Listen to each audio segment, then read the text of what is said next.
যেমন দিন একটি গান লিখলেন যে আলগা করো গো কোপার বাঁধন দিল ওয়াহি মেরা ফার্স্ট গাইজ। এরকম গান কখনো তার আগে বাংলায় লেখা হয়নি।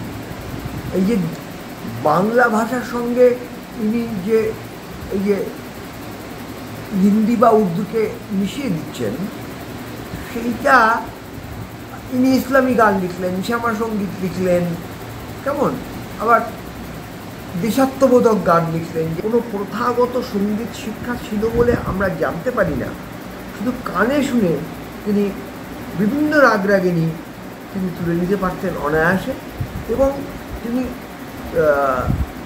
উচ্চাঙ্গ সঙ্গীতে, শাস্ত্রীয় সঙ্গীতে তালিমপ্রাপ্ত শিল্পীদের দিয়ে সেগুলো গাওয়াতেন।